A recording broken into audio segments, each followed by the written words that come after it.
ubundi baravuga ngo utaranigwa agaramye agira ngo ijuru riri hafi. Iki cyaha cya viole nta voka kigira. None najya imbere y'uwo munyamategeko rero yarangiza namubwira akahita ambwira ngo aterega weho ni 25 cyangwa burundu. Atamahirwe nuko impapuro zo kwa muganga zaza zigaragaza ko umwana atagize gute atafashwe. Mana twari turi gusangira ambwira ngo ngiye kukwiyereka mwana wanjye uzajya umvuga warambonye umpamye unzi. Ndavuga ati amena, igiye kumpa akazi n'ibifaranga nzajya nyivuga nanjye mfite akazi keza n'ibifaranga. Sinamenya rero kunyereka ko Imana ibyari byo naho byari bikaze. Aho nari ntuye muri yo quartier ngiye kumva numva abantu baraje barakomanga, bona n'abaturanyi bari kumwe n'akandi kana k'imyaka nk'irindwi karaza aransuhuza ati bite ko mutugendereye nijoro. Ati nta kibazo, ati nuko twari tubasuye, twabaga muri quartier turi abasore. Barongera ndanabaherekeza, nari maze gukizwa ndi mu muriro wo gusenga mu butayi cyaba, ariko Imana nari maze iminsi imbwenge igiye kunyereka. Sindenze gato numva nanone aragarutse mbagejeje ruguru y'inzu ngo wafatiye umwana ku ngufu. Ndavuga ati karabaye, ibi ni ibiki noneho? Abaturage barahagurutse ati wibeshyera murokore wacu. Tujya ku murenge tugiye kwishinganisha. Batoye bati atazana kubeshyera tugende ujye kwishinganisha. Tugeze ku murenge n'ukuri kw'Imana ngiye kwisinganisha. Ngezeho bwari bwije ngo ntaho peje hari, barambwira ngo noneho burimo hariya mu gitondo turekurekure. Rero kujyamo ngo burimo hariya, abaturage bose umudugudu wose wamerekeje. Uzi burgiyemo hariya hari iminsi bita 30 rero muyikinisha mutayizi. Opeje araza mu gitondo, kori dosiye, parike, korido, kandi akana barakabazaga uyu niwe kadogo, niwe wakuguriraga bombo, niwe wakuguriraga biswi. Ibi byonyine gusa nta kindi uku. Ubundi baravuga ngo utaranigwa agaramye agira ngo ijuru riri hafi. Iki cyaha cya viole nta voka kigira. None najya imbere y'uwo munyamategeko rero yarangiza namubwira akahita ambwira ngo aterega weho ni 25 cyangwa burundu. Atamahirwe nuko impapuro zo kwa muganga zaza zigaragaza ko umwana atagize gute atafashwe. Ati koko Mana, uku ni kunyiyeretse koko. Ticyakoza uzitware neza, ndabona nibwo bwa mbere ugiye kujya mu rukiko uzajya uvuga baguhaye umwanya. Turasoma igitabo cyiswe ibyakozwe n'intumwa. Numvishe umunsi icyo ashaka ko twongera tukaganiraho, igice cya 27 umurongo dusome nta kibazo duhereye ku murongo wa 42. Byakozwe n'intumwa igice cya 47 dusome duhereye ku murongo wa 42. Abafite birimeze nkanjye ni ku rupapuro rw'150 mu isezerano rishya. Reka dusome.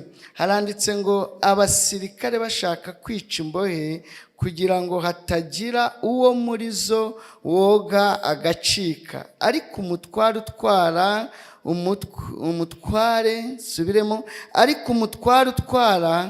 umutwe ashatse gukiza Pawulo agwabiza imigambi yabo, ategeka yuko abazi koga ari bo babanza mu mazi kugira ngo abe ari bo babanza kugera ku nkombe, n'abandi nabo bamwe bagenda ku mbaho abandi ku bindi bivuye mu nkuge. Nuko muri ubwo buryo bagera ku nkombe bose barakira. Imana idufashe cyane, amen. Reka twongere tuvuge amazina yacu. Ni umuco mwiza w'abaganira ijambo ry'Imana kugira ngo babashe kumenyana, nubwo hano tumaze kuba inshuti ariko ntacyo bitwaye, twabaye n'abavandimwe. Ariko nabonye hari abashyitsi barimo, mu bimenyetso bigaragaza ko itorero ryaguka n'abashyitsi nuko baboneka. Amen. Mujye musenga Imana ibahereye abashyitsi hano ku rusengero. naho mu rugo urabizi yuko niyo Imana yabaguha wayibwira ngo bubaretse Mana, kuko ntaho mfite mbicaza. Ubundi hari icyifuzo mu rugo tudasengera, icyifuzo cy'abashyitsi mu rugo ntawe ujya gisengera. Ubwo abo ba muri geto ugasaba, ubwo se aje akarara wabigenza ute? Twumvikane, aje akakubwira akarara wabigenza ute? Sanga umuntu kubunana agiye gusenga ngo Mana ngo abandi barabasura ngo njyewe ntibasura. Ubundi se bagusure ubaha iki cyangwa ubaraze? Ariko hari ibyo Imana ikora igihe cy'abashyitsi kikaba kirakingutse. Iyo Imana iguhaye ibiryo baraza, ubishaka utabishaka abashyitsi nabo muri famiye we batangira kukubwira ati uzi kuri wo kwa Muyomba bana kera kose se, kera kose. Ariko njye ntabwo ndabona, niba barabatemye bose bagashira simbizi. Urambwira ati ni wo muri famiye njye nakuyeho kwa papa byahwaniyemo, ariko Imana ishimwe ko ngize abana 4. Urumva hari ngize 4. Hari igini ryaramwawe ryari rizi ko kwaviye baturangije, none ngize 4. Abakomye amashyi buriya barabyumvisha.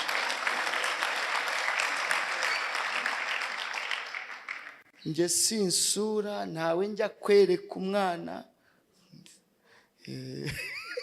Nigeze mbabwira ko hari ibikomere bikira n'ibidakira. Ibidakira umwuka wera araza akakwigisha kubana nabyo. Nge ubu nta mere ifite. Ubu wowe ujya uhamagara ngo ma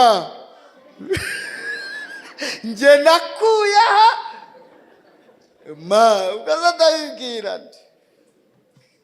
Ubwo rero wowe umufite ujye umugurira igitenge buri kwezi nuyabona umuteteshe, kuko twe twakuyeho twabuze abo dutetesha. Ariko ubu biziye iki? Mukunda ababyeyi banyu, sibyo? Mubiteho mwebwe mukibafite, ko twe twakuyeho dukenera abo twita ngo papa pa, kandi wowe ujya uhamagara ngo pa. Yewe mbega ukuntu byaba biryoshye, papa pa. Kandi ubu umwana wanjye ntazigera amenya nyirakuru, nta na sekuru.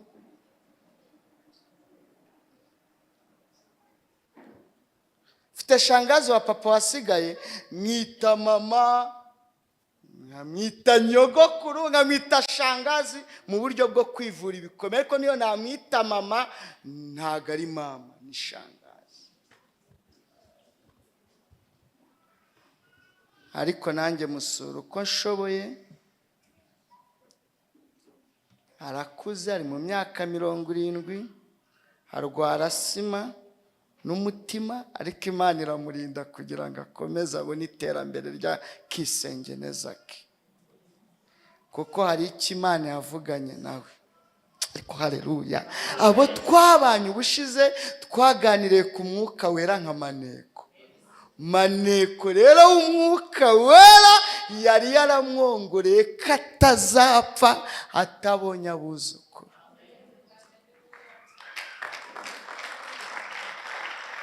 Kandi waracyabibyaro, ntabyo kwifubika, nyine uwo mupira namubone niwo yambara. Kandi umuntu wasima muzi yuko uko ikirere gihinduka niko n'ubuzima buhinduka. Ariko bwahinduka nta n'ipoma afite mbese, cyangwa yarashizemo umuti. Maneko araza akarinda amagara ye kugira ngo abone na kashami kazavuka ejo bundi kavutse. Rero dufite umwuka wera nka maneko.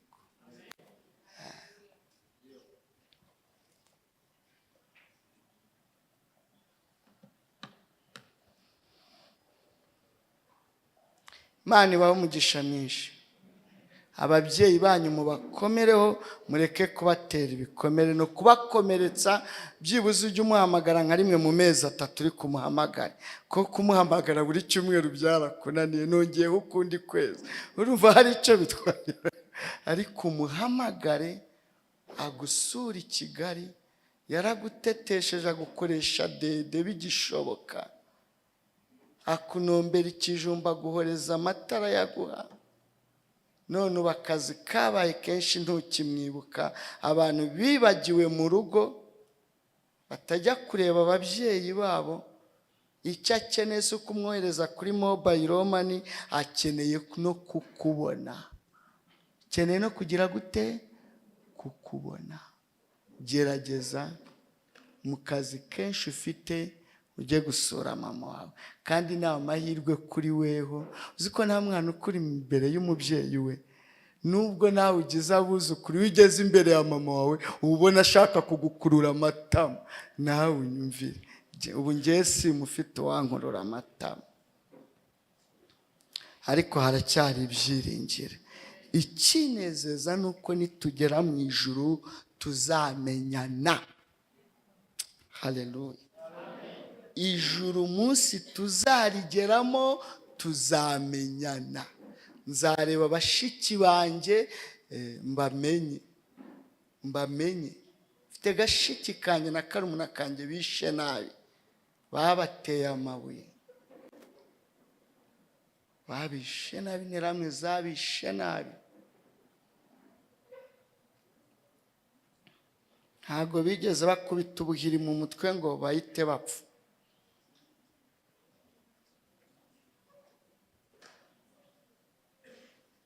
Nta nubwo bakubise ipanga ngo bahite bapfa. Baravuze ngo izi nzoka muzicisha amabuye, inzoka zicishwa amabuye kuko nizikura zizabarya. Barumuna banjye babarundaho ibirundo by'amabuye, babateye amabuye. Gashiki kanjye cyo kari gafite imyaka 6, kapfuye kavuga ngo mutubabarire, ntago turi inzoka, nidukura ntago tuzabarya. Bashiramo umwuka. Ningera mu ijuru maranira gukiranuka, maranira gukorera ijuru kugira ngo nzarebe bashiki banjye, nzarebe na murumuna. Ke nibambona nabo bazanezerwa ko garafrere wabo yanesheje isi akaba tabarutse. Muhumure, nitugera mu ijuru tuzagira gute? Tuzamenya. Mu bintu binezeza nuko tuzahumurizanya. Ariko haleluya.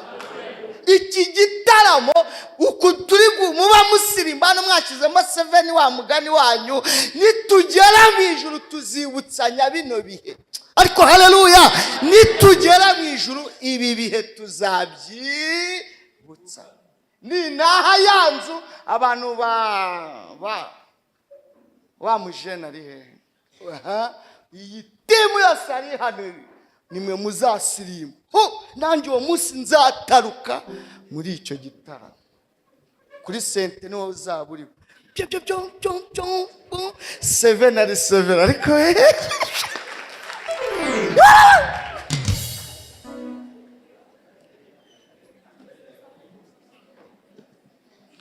kandi yo naje hano mitambona imigisa. Ndimo nzana umuntu arampamagaye ngo nce hariya kwarwa hama hari amakenkayora hari amarangi azasigwa. Ubwo rero urumva muyobozi kwarangaye, nimara kwigisha uranyemerera mite ncaho nge kwitorera amarangi.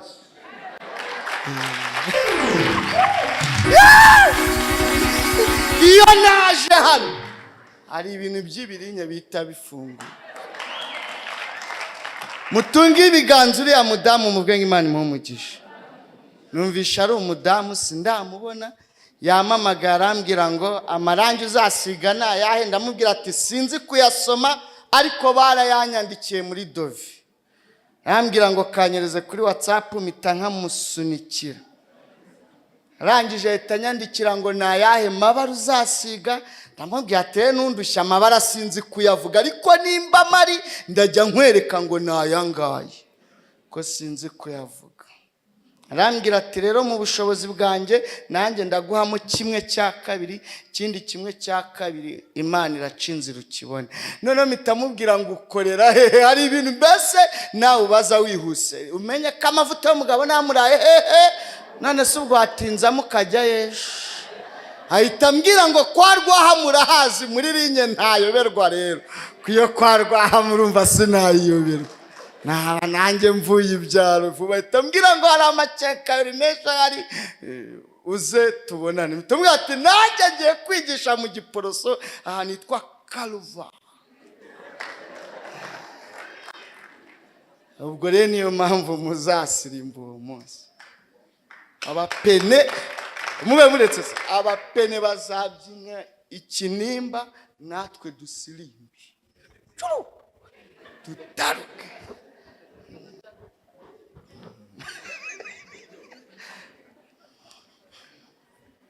Amen. Imana ibahe umugisha mwinshi, mbanezerewe.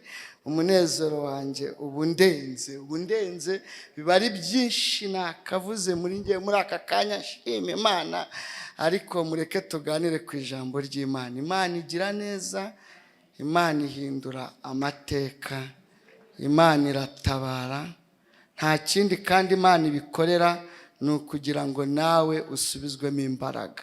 Hari umuririmbyi waririmbye aravuga ngo ibya Yesu ni hehe, ni ku murongo. Uko mvaho nawe urimo uraza, nuzi uko avaho ubwo nawe urimo uraza. Kanaka uko yigiraho nawe uba wigira imbere. Ahubwo data akomeza abikore kugira ngo twese twigire imbere.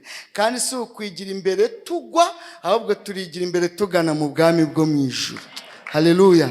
Kuko iyo duhamagaye niyo kwizerwa, tuyifitiye icyizere izadushoboza turangize n'uru rugendo amahoro. Dukomere kandi dukomezanye mu by'uru rugendo mu izina rya Yesu. Amen. Dusomye inkuru z'uyu mugabo witwa Pawulo muri iki gitabo cy'ibyakozwe n'intumwa. Ubundi ni igitabo gifite amateka y'abantu babiri cyangwa se inkuru zigeze kuri 3. Inkuru ya mbere ni izamuka ry'umwami wacu Yesu Kristo ajya mu ijuru. Ariko reka mbabwire mbere yuko nkomeza, bariya bigishwa baherekeje Yesu bahuye n'akaga. Reka mbabwire barakubititse. Uziko imyaka 3 bamaranye ari mu murimo w'ivugabutumwa ategura ministeri ziwe. Bari bazi yuko misiyo yamuzanye ari ukuza gukuraho ingoma y'Abaroma akima, barangiza bakabibisonga byiwe, bakabibyegera bye, bakagabana za ministeri. Noneho ahubwo bashiduka, ariko haleluya haleluya, bashiduka yishwe. Nyuma yo kwicwa baheranwa n'agahinda, nyuma yo guheranwa n'agahinda arazuka.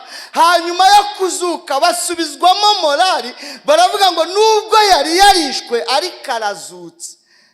Ngo abiyereka mu buryo bwose. Nusoma mu gice cya mbere cy'iki gitabo cy'ibyakozwe n'intumwa, abiyereka mu buryo bwose bw'ibimenyetso mu minsi 40. Ngo baramuherekeza ariko batazi gahunda y'uwo munsi. Bari bazi ko hari ikindi kimenyetso agiye kuberekera ku musozi cyangwa kuberekera ku musozi, kuko hari n'ibyo yajyaga akora ari uko bazamutse umusozi. Erega n'ubu twaje hano tuba twazamutse umusozi w'amasengesho.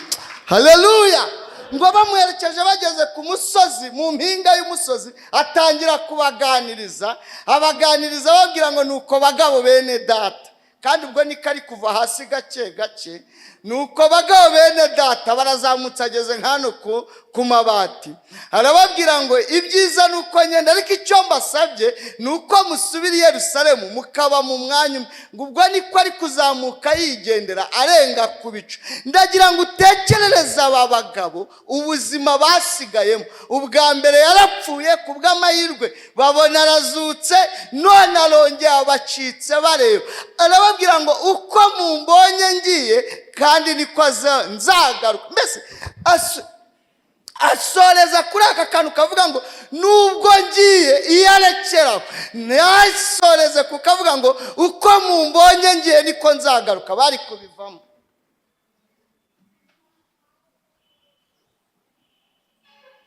Natwe ikitwicaje aha si ibirayi, ikitwicaza si ukwambara neza, ikitwicaza si ukurira indege n'amaviza.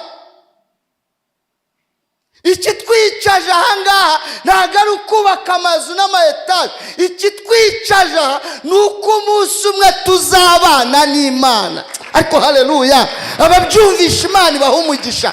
Ikitwicaje aha, kuko niba ari amazu, jya gucuruza wunguke, wibucyete, ubone amafaranga, ujye muri banki uguze, baguha amafaranga wubaka inzu. Ibyo by'inzu ni inyongera muri uru rugendo turimo tujya mu ijuru. Icyabera duharanira ni uko iyi si tuzesiga tukabana n'Imana iteka.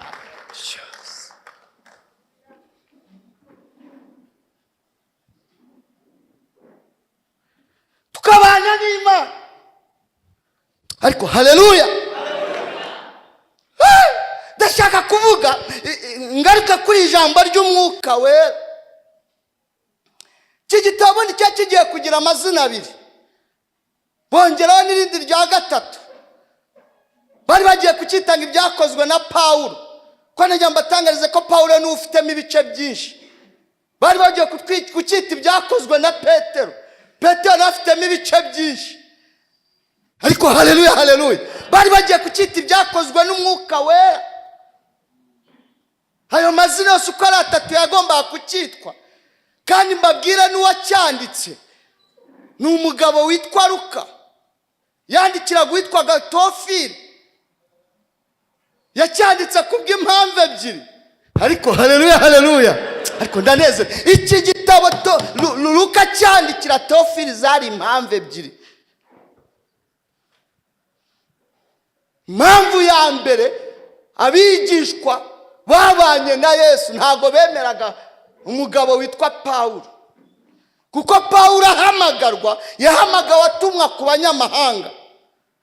Kandi izi ntumwa uko buzuye umwuka wera, bari bazi yuko umwuka ari uwabo, ijuru ari iry'imiryango yabo 12 ya Isiraheli, abazemera guhinduka wa muswari nongenda wibagiwe. Kandi bari bawufuze, banawanitse n'ababwiye ko ndi buza. Ariko Mana ushoboza ubutasinza wibagiwe. Ni ukuri kw'Imana bawufuze barawanika. Ndangije ncaho ndiyize. Nerongeze hano hari abasore bari bari gusirimba, uko basirimba mpita nkwibuka, mbona naho nawanitse. Bari bafite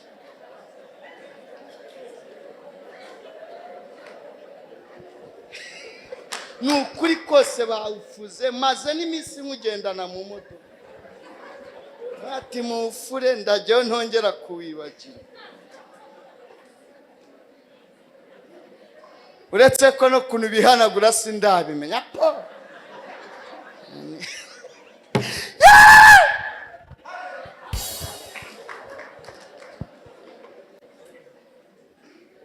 Amen.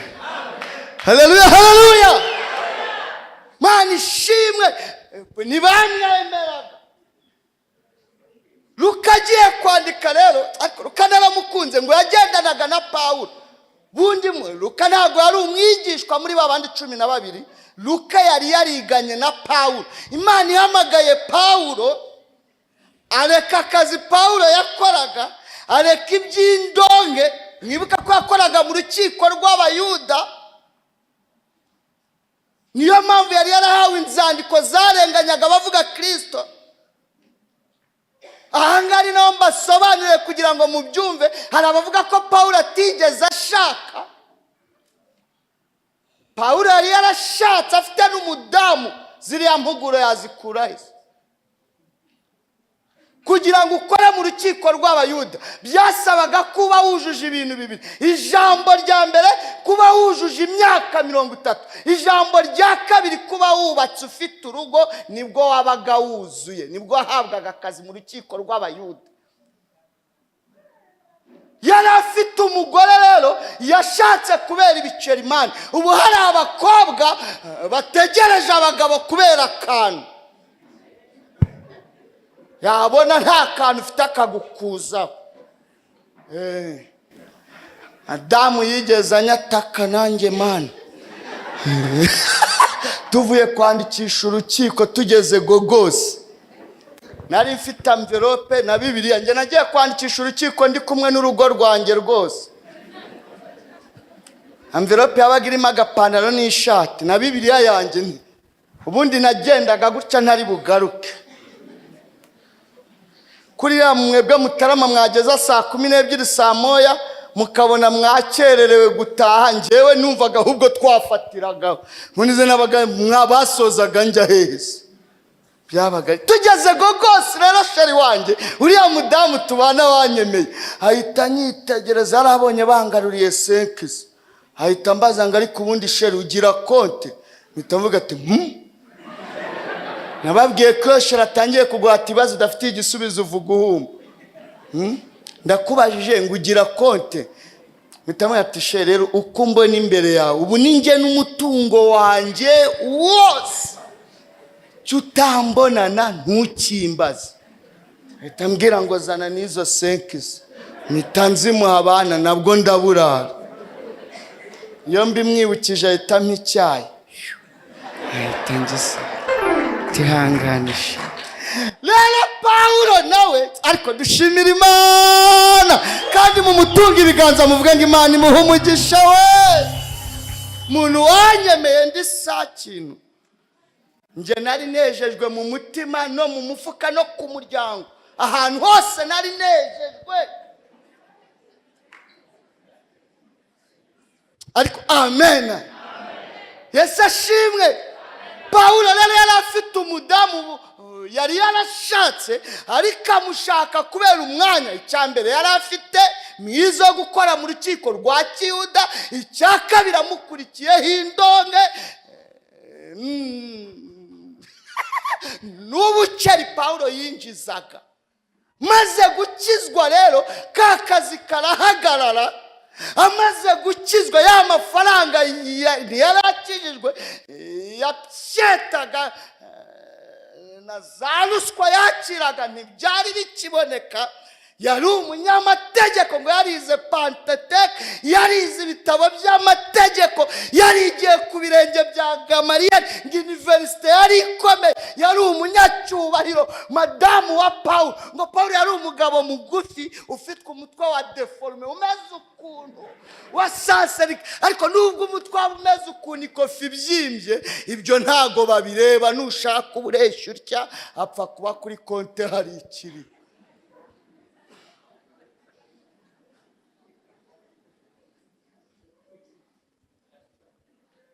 Amaze gukizwa byose biragenda. Aho niho Pawulo yavuze ngo hari ibyo nirataga, hari ibyo nabonaga nk'ibikomeye, hari ibyo niyemeranaga, hari ibyo nabonaga nk'iby'igiciro, ariko iyo mbirebye muri iki gihe mbona mbimeze nk'ibibambwe, nabyo byanyitegereza bikabona ameze nk'ubambwe, mbona bimeze nk'amasi imbere yanjye, kubwo kumenya ubutunzi butagira akagero bubonerwa muri Kristo. Yes. Madamu abonye rero ko byose Pawulo arekuye acaho, aramuyoba. Shimiye madamu utaransize mu gihe byari bikomeye, kandi yari kunsiga akagenda, yari kuba nkamuka Pawulo agaca. Pawulo ziriya mpugura hugura urugo azi icyo ari cyo.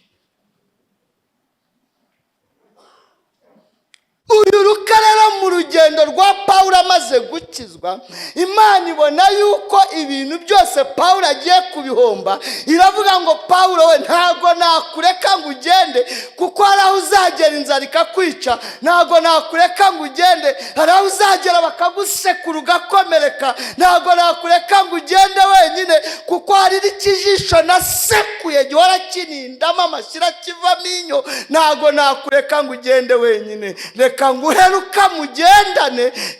Azajya agenda akora ibindi byo mu buzima busanzwe, ne wamamaza ubutumwa bwiza. Luka ingendo zose Pawulo yakoze yabaga ari kumwe na Luka. Bajya gutikura Pawulo, Luka akahita yitsimba ati niba gutikure ndaza kugupfuka mwana.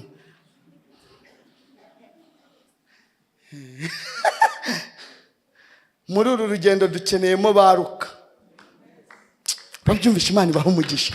Muri uru rugendo dukeneyemo ba Luka bagendana natwe. Kandi Luka ntabwo umubwira icyo ukeneye, we aribwiriza. Ariko haleluya, ndanezerewe. Luka ntabwo akeneye kumubwira ngo nkeneye iki. We arareba akibwiriza, akamenya icyo Pawulo akeneye. Muri iyi minsi Imana yampaye mushiki wanjye, muvuga ngo kagira inkuru.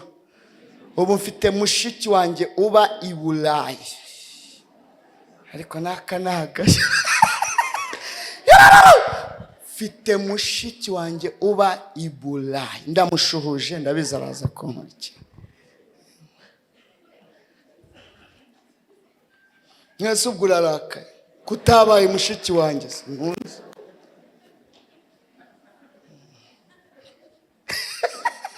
Burya inshuro zose nazaga hano niyambariraga umukandara umeze nk'umushu. Kandi ubwo nabwo nari nzamutse mu ntera. Ubundi hari imikandara igura 1000, murayizi, cyangwa 200 baguhenze. Ariko gogose kuko tuzo tuyirangurira ni 1000 cyangwa wisa. Ni umukandara uvunikira aho ufungira.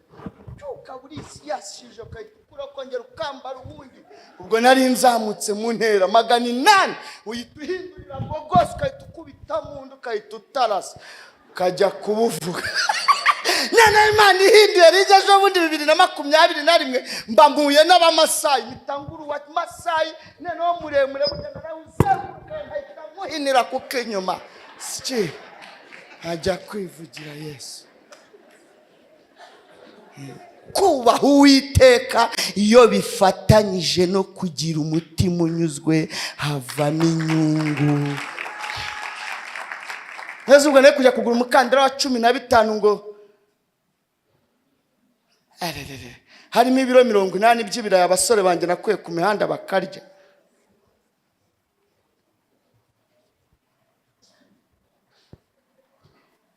Ejo bundi nakwezi kurashira ndabwiriza niyambara ishati, mushiki wanjye aritegereza, arangije aranyandikira ngo watubwirije neza. Ndamusubiza ati amena, nanjye numva ndafashijwe. Wari wambaye neza, ati amena, numva nangiye mu mwuka. Ati rika ikibazo umukandara wagira ngo ni urutambi rw'itara. Ye baba we,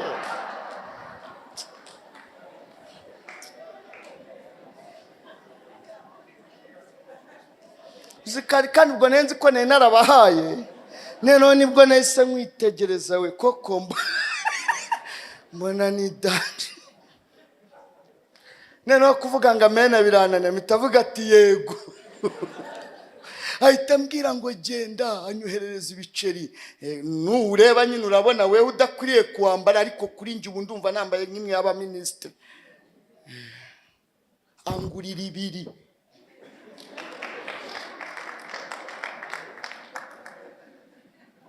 Ingahe?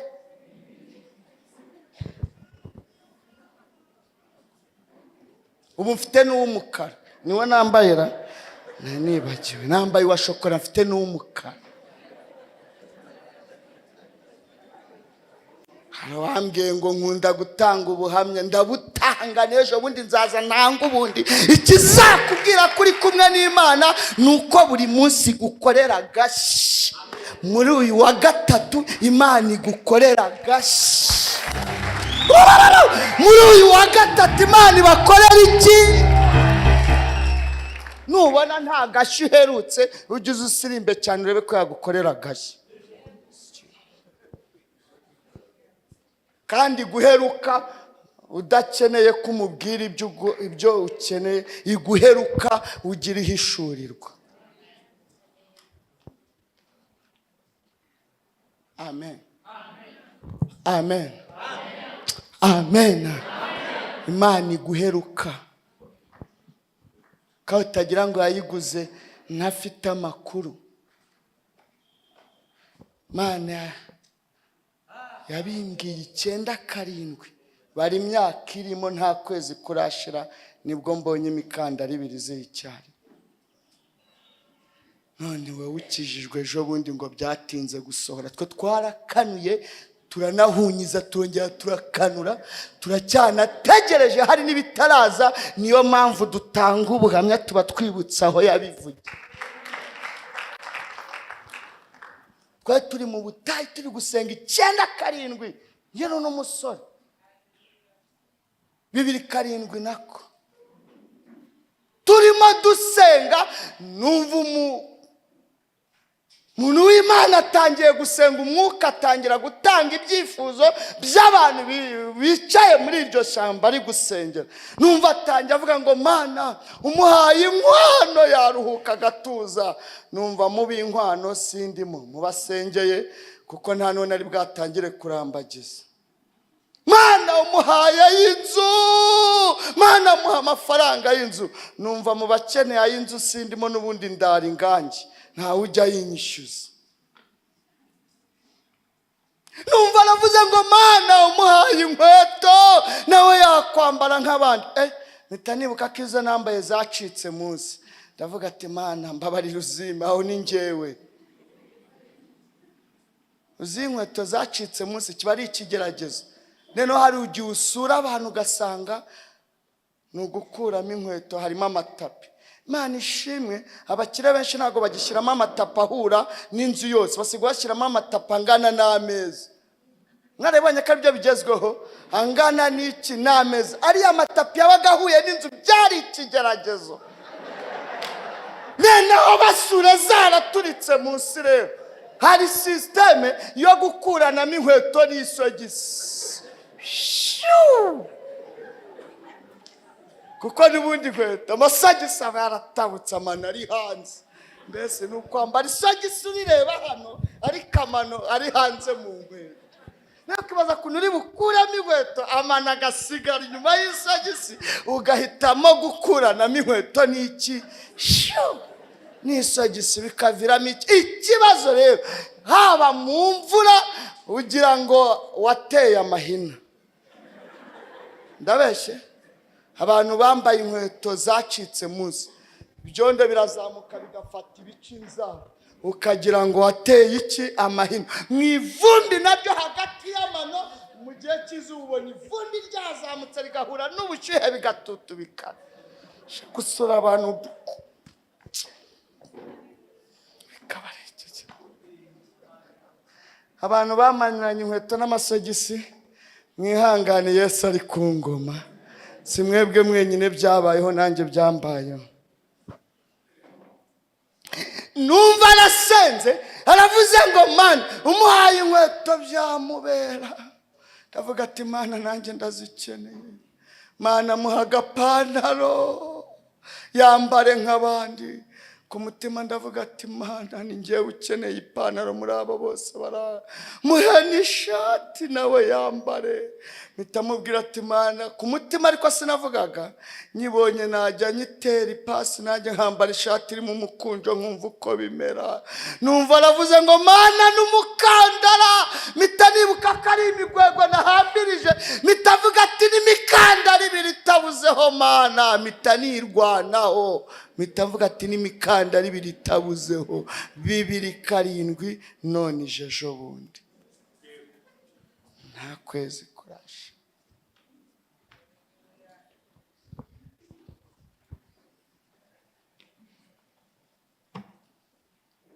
kandi ntuzajya uburi imbere y'Imana. Karabaye none nimwongere kuyazana hano. Ubu byatuma bampaye isaha yo kwigisha mitamara amasaha 3 kugira ngo muyazane. Nimwongere kuyazana. Ariko ayo ndayajyana mu ihanga. Nimwongere kuyazana. Mudatuma nica isaha kugira ngo muvuge ngo Imana imuhe umugisha. Buri muntu agira uko yarezwe nuko yahamagawe. Ariko n'imikandara ibiri itagize gute. Rero Luka yagendanye na Pawulo, ariko misiyo ya Luka kwari ukugenda avura Pawulo inzira yose. Imana ikumpere Luka uzajya ukuvura muri uru rugendo, kandi atari ukukuvura mu ruhande rw'umubiri gusa, no mu buryo bw'umwuka. Igihe ucitse intege akagukomeza akavuga ngo iyabanye natwe turima, iyabanye natwe cyagihe, humura Filipo we n'uyu munsi hari ikiri bukore. Mama Suza ibuka iyabanye natwe cyagihe. Luka tukomeza mu buryo bw'umwuka, atuvura mu bugingo kandi no mu ruhande rw'umubiri nabwo akatuvura.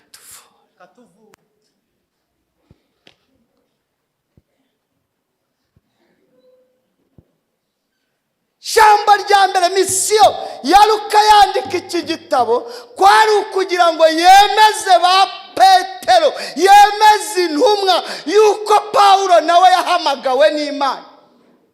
Bibutse ko ibitangaza byanditse muri iki gitabo cy'ibyakozwe n'intumwa Petero yakoze birangana neza n'ibyo Pawulo yakoze. Bishaka kuvuga iki? Luka yandika yaravuga ngo ndabizi ko Petero akunena kukubwiriza abanyamahanga, ariko Petero we harya ngo wavuye mu nzu y'imbohe, ngo abitorero bari kugusengera, ngo urangije usohoka mu nzu y'imbohe mu gitangaza. Pawulo wese ntibamufunganye na Sila, bari mu nzu y'imbohe bakaririmba, imiryango igakinguka. Ibitangaza byabo birangana kandi byose birasa. Harya Petero we ngo wazuye Tabita, Pawulo wese ntiyasima yigisha, butuka agasinzira akikubita hasi agapfa, nawe akamuzura. Ibitangaza byabo birangana. Harya Petero we ngo wagenze hejuru y'amazi, wese ko yagenze mukanarigita, iyo Yesu atahaba niwe ari kurahama. Burya Pawulo ne bamutwaye mu nguge bagiye kumufunga, agiye gukomereza mu rukiko rw'ubujurire bw'i Roma. Bahuye n'umuhengeri, ngeze aho twasomye ngiye gusoza. Bageze mu nzira bahura n'umuhengeri, ngo inguge irasekura irameneka, ngo bagiye kugwa mu mazi, ngo abasirikare bagambirira kwica imbohe kugira ngo zidacika. Ngo ariko Imana ikoresha umugaba mukuru w'abasirikare bari muri ubwo bwato, ngo azana ibitekerezo bitatu. Ngaruka ari ukugira ngo agwabize, amwaze. Data agira abakoresha imigambi ya Satani mware. Umusirikare wari ushinzwe kubaza imbohe, kubazwa iby'imbohe, niwe wateguye uko bagomba gusohoka mu bwato.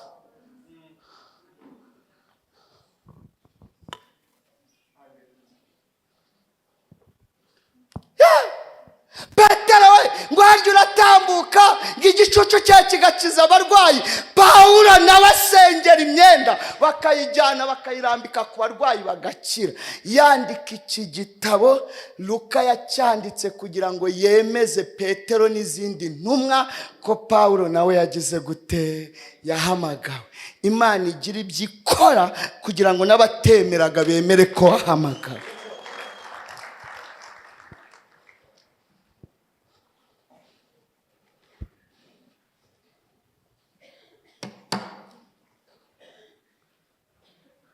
Mugabo w'abasirikare bari mu bwato aravuga ati hoya mwibica. Ariko haleluya. Ngo kandi Pawulo nawe ngo yari amaze kubabwira ngo rega muhumure, ari mu mapingu. abandi bafite intwaro, abandi ni abacuruzi, kuko n'ubwato bari bateze buri mu kazi. Hari harimo abacuruzi, hari harimo amaresitora, hari harimo utubari, hari harimo byose bafungiwe hasi yo mu bwato. Hari harimo abakerarugendo, hari harimo abanyemari, abo bose bari mu bwato. Batangiye kwibaza, babonye ko bapfuye birangiye, ngo umwuka araza nk'amaneko yongorera Pawulo, aravuga ngo mutuze mwese, nta n'umwe uri bupfe, twese turakira. Batangira kuvuga ngo ni wa muyobe wakurikiye Kristo, murabona twakira gute? Abasika bati ahubwo mwice izo mbohe birangira hatagira n'umwe uducika. Ngo Imana ikoresha umugaba w'ingabo uri muri ubwo bwato, aravuga ngo ngize igitekerezo. Ijambo rya mbere, abazi koga mwirohe mu mazi. Hari icyo umukozi w'Imana yavuze, muhumure ntacyo muba. Ngo abazi koga birohamo, ngo barambuka bafata hakurya. Ijambo rya kabiri, abasigaye yemwe mwe mutazi koga, ariko nkurikira, abazi koga mwirohe mu mazi, mwoge mufate hakurya. Ariko hari n'abandi basigayemo batazi koga, namwe nimufate imbaho zamenetse kuri ubwo bwato, namwe mwambuke mufate hakurya. Ngo n'abandi bose basigaye, ngo bambukira ku bindi bintu utambaza ibyo ari byo. Hari harimo ibijerekani, harimo abacuruza amapine, ngo hari harimo n'ibipine, hari harimo n'ibidomoro, ubwo nabyo babyogeraho. Ngo ariko bose Bibiliya yatubwiye ngo barambuka bose bagera hakurya amahoro. Ijambo nakuzaniye uyu munsi, nakuzaniye ijambo rivuga ngo Imana iracyafite ubundi buryo dusengera. Kandi uburyo bwanjye si bwo bwawe, uburyo bwawe si bwo bwa kanaka. Bazi koga nibambuke. Kandi harimo aboze badutangayo, twarize hamwe n'abarushaga amanota, ariko baroga bakabona mbere yanjye. Byavuze murabyumvishe? Ariko nawe nubwo uburyo bujya bushira, uburyo bw'amafaranga ku buzima bujya burangira. Kuri konti ariho na famiye ifite ayandi, ariko ku buzima bw'amafaranga karangira ntagire icyo akora. Abaganga bakakubwira ngo byararangiye, bakohereza ibizamini byawe by'inyama zo mu nda bakase, cyangwa ibyo ku matako, cyangwa izo mu mutwe, bakazohereza mu Buhinde no mu Burusiya. Ntumbaza niba ari na Vietnam, ntumbaza aho babijyana, bakabasubiza ko kanseri yarenze, bakakubarira n'iminsi. Aho ku bantu biba byararangiye, n'ubutunzi bukarangira, ukajya ushonga madamu wawe akureba, umwana akakunanira, bikarangira akakubana ikoboyi, akakubana iji, agatuza akajya karega. Umwana ukumva arakubwiye ngo vie ku mugoroba tuze kuganira. Ibaza umwana akubwiye ngo ku mugoroba afite gahunda tuganire vie, wabigenza ute? None hari utangiye kujya guhamagara akaguha gahunda y'umugoroba ko mugomba kuganira. Abantu bakabona ko byarangiye, ko byashize, umugabo akajya gukubana ikoboyi. Dufite n'abadamu rero babaye abantu mbese ntabwo muzi ibibazo twakira muri biro. Umugabo araza muri biro akicara akahita, Papa Filipo bimeze gute?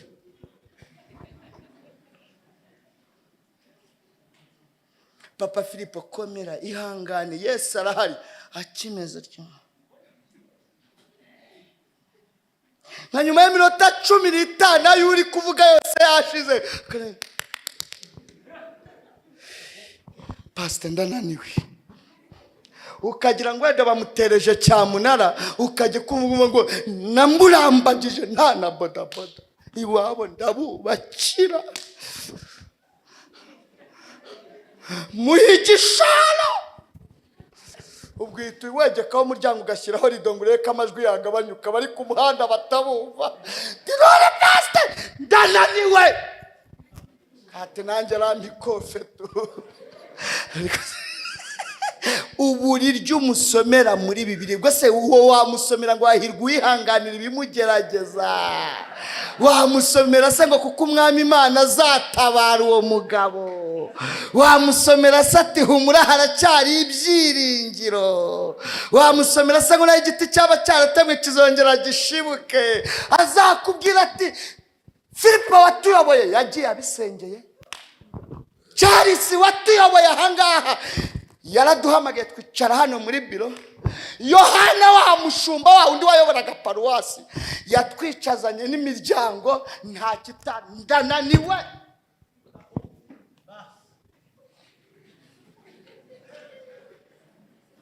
kavuga ati Imana nagiye kera kubusa kabisa aho ngaho wananiwe Imana iracyafite ubundi buryo tumbaza ubwo aribwo ariko Imana iracyafite ubundi buryo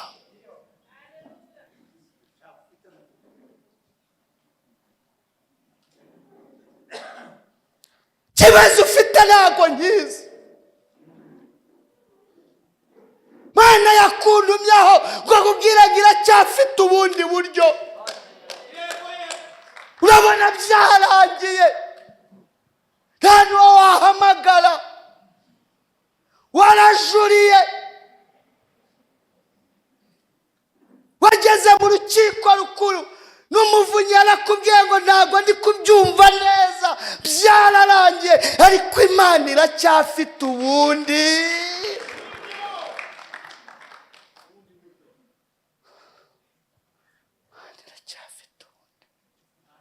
bazi koga bagutanze bandi bagutanze no kumbaho barambuka bagerayo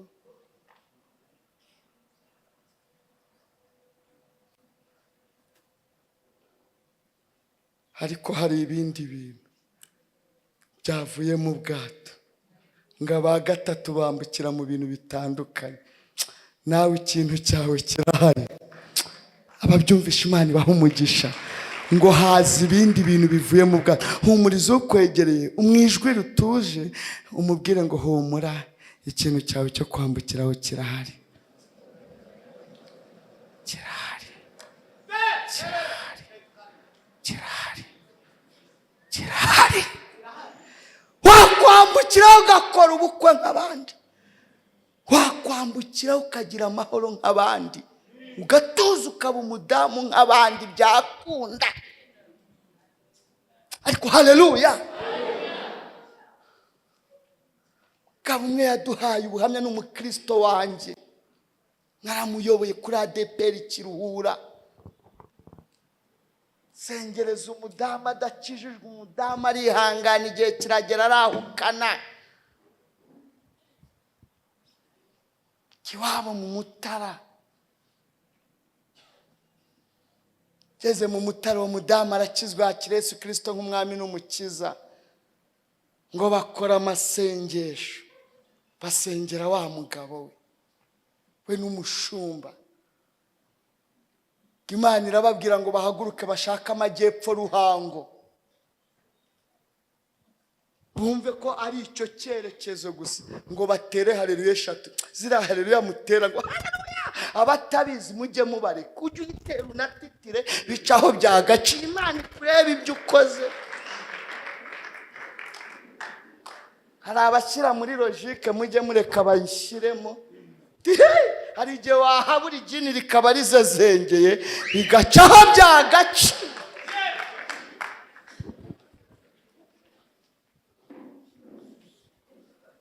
bashakisha ngo amajyepfo ndebera umushumba uyoboye paruwasi imidugudu igeze kuri 18 amatorero 18 akubiye hamwe iwacu tuyita paruwasi ahagaze n'abamama ngo batatu umugabo n'inda ngo batere haleluya ngo umuntu ufite ibintu kose nimwumvishe ngaraki ntuze kumbaza ni utamu sabantu bagira ibintu hari aho nuba ngo bashakisha amajyepfo ngo Ruhango ngo bumva naho ngaho haleluya haleluya haleluya ati muyasoze mutaha arakijijwe. Murumva ibyo bintu bifatika, ariko muri haleluya Imana iracyafite mu bundi buryo.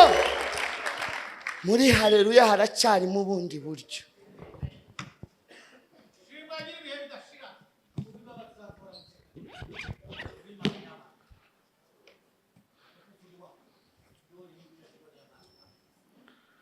Izo haleluya bamaze kuzitera iryo joro ataha yasinze nk'uko bisanzwe.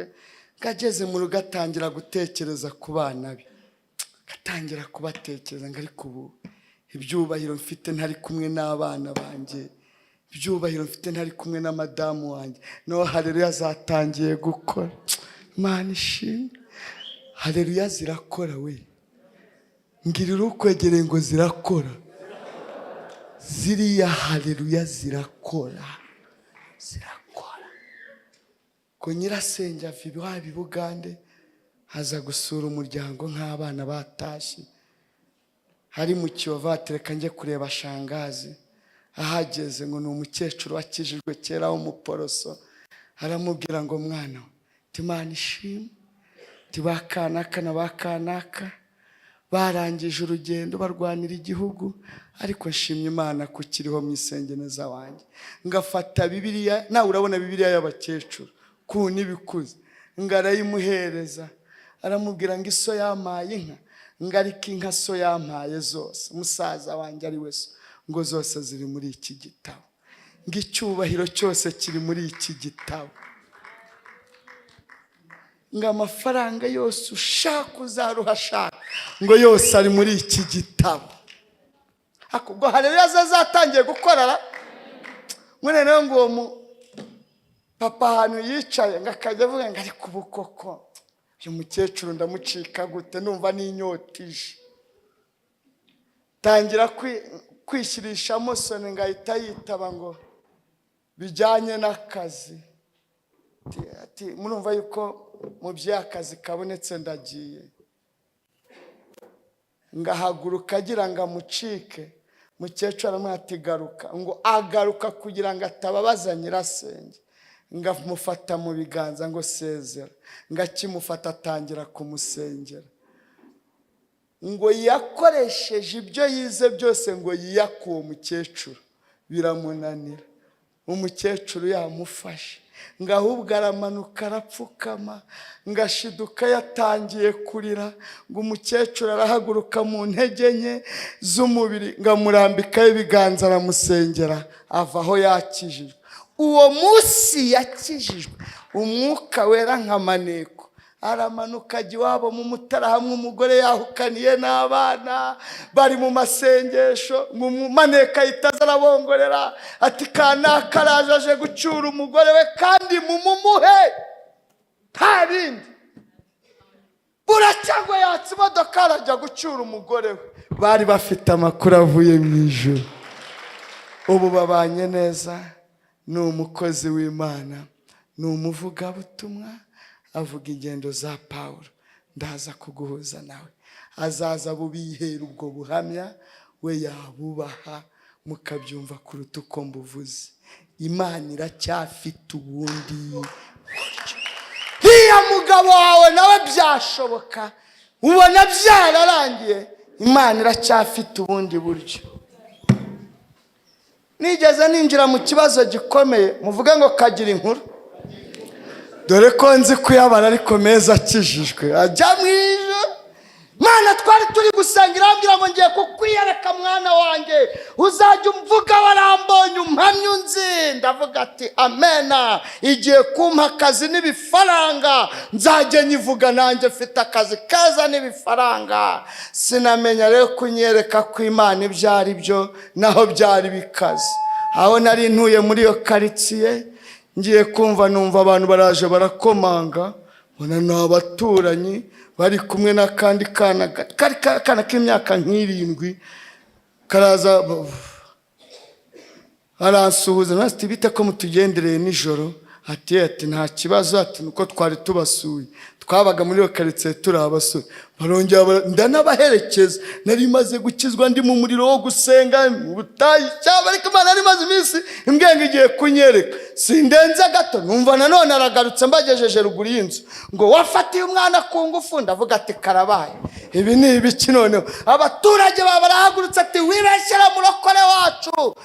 Tujya ku murenge tugiye kwishinganisha. Abaturage bati atazana kubeshyera, tugende ujye kwishinganisha. Tugeze ku murenge n'ukuri kw'Imana ngiye kwisinganisha, ngezeho bwari bwije ngo nta opeje ihari, barambwira ngo noneho burimo hariya mu gitondo turekurekure. Rero kujyamo ngo burimo hariya, abaturage bose umudugudu wose wamperekeje. Uzi burgiyemo hariya, bugiyemo hariya iranyereka kabisa. Opeje araza mu gitondo, kori dosiye, parike, korido, kandi akana barakabazaga, uyu niwe kadogo, niwe wakuguriraga bombo, niwe wakuguriraga biswi. Ibi byonyine gusa nta kindi. Uku ubundi baravuga ngo utaranigwa agaramye agira ngo ijuru riri hafi. Iki cyaha cya viole nta voka kigira, uburana n'itegeko. Nta nubwo uburana n'uwo wafashwe ku ngufu, hari amategeko amurengera. Mwana kwa muganga, dose nanjye parike diregite, parike niwe mu bushinjacyaha harya mu rukiko. Ndavuga ati kandi ibitirika yaya ikigerageza Imana ishaka kwigaragarizamo, ibitirika nta nubwo inarara. Akazi cyo gihe gakorwa neza. Nanga abatanga buhamya bandenganura bamperekeje ku murenge bahagera, si ukuzuza dosiye se hari ikindi. Uzuza ibyo bavuga babyandika, nanjye nisobanura bandika, ariko parike bigezeyo mu rukiko. Ye baba we, hari iminsi bita 30 rero muyikinisha mutayizi. Muyikinisha mutayizi. Ku munsi wo kujya gusomerwa 30 jours, kandi umushinjacyaha aragushinja, ukajya ureba ko ari aho umuzi, ukavuga ati umuntu twigeze duturana, se twaba tuziranye. Nge nozaga imodoka rese ntaba naramwogerezaga imodoka, hakaba harabuzemo urufunguzo rw'ipine. Ajya ndeba ko ari umushinjacyaha aragushinja, nejo bundi ukibaza ejo bundi yasigiye imodoka riburamo furashe, byagenze gute? Ariko Imana iracyafite ubundi buryo. Bari abantu bafunzwe muri mabusa, barimo abantu baza amategeko, mwicara bakiga urubanza, barara biga imanza, babasobanura uko bazaburana badafite abavoka. Nge nageraga kuri uwo munyamategeko twari dufunganye, ati numvisha bakwita murokore, agashyare muvuga ko kagira inkuru. Ninjiranye Bibiliya muri gereza, muri sitasiyo ya polisi, ninjirana Bibiliya. Ninjiranye Bibiliya mba nkubitanye na konsi, ahita kubaza ngo barakubeshyera kuziriki. Umuntu wese winjiye, simbifurije kugerayo, ariko umuntu winjiyeyo bamwakirije ijambo rivuga ngo barakubeshyera ko wakoze iki. Ndavuga ati barambeshyera ko nafashe umwana ku ngufu. Abandi ngo ni bya birokore na Bibiliya byabo bana, bahita banyita izina murokore viole. Neno babagemuye ibiryo saa 6, bari bakigemura, ubwo konsi ahita afata umuntu umwe basohokana bakajya kuzana ibiryo bya mabuso bagemuye, akajya avuga ati murokore viole, nguna tujye kuzana ibiryo mwana byaje. Ibeshye wange kuryitabase, mu kigeragezo nta wisobanura, cyakoza mu gihe cyashyizweho cyo kiraza kikagusobanura ukaba umwere.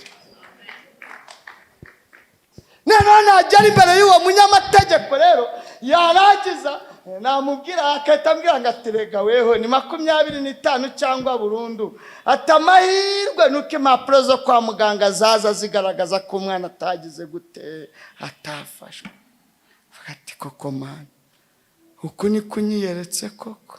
Ticyakoza uzitware neza, ndabona nibwo bwa mbere ugiye kujya mu rukiko, uzajya uvuga baguhaye umwanya. uramenye ntawe uvugira mu mushinjacyaha ibingibi uroko bukurya ukiriza byo kwiriza ntawe utera imbabazi aho mfukamye ku mugoroba buri mugoroba narasenga nkavuga Mana ntago nzavuga batampaye umwanya ariko bazampindurira umwere nzatera haleluya 3 fungwe nzira ko nateye haleluya mu rukiko ariko bicaho byagaciro urubanza bararusoma rero muri uko kurusoma nari nagiye ntwaye igitabo cy'indirimbo kuko umutima warateraga ukawubona mu ishati mpagaze gutya imbere y'abacamanza urubanza rero Pst Theogene Ati n'ubushinjacyaha karere ka Nyarugenge ko yafashe kana kamwene runaka w'imyaka 6 dushingiye ku iperereza ryakozwe na sitasiyo ya polisi y'Inyamirambo dusanze niyo Pst Theogene arenga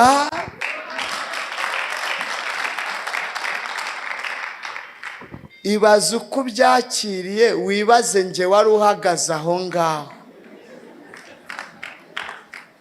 nateye haleluya ivanze n'inzara ivanze n'ibyishimo ivanze n'umubabaro haleluya haleluya haleluya Perezida w'urukiko ngo urongera kuvuga tutaguhaye umwanya hari itegeko riguhana mpita nceceka ndavuga ati kizima nuko nishimye haleluya mbabarira umbwira abantu nka 3 ngo Imana iracyafite ubundi buryo tubwire data adushyirireho uburyo bwacu mu izina rya Yesu amen.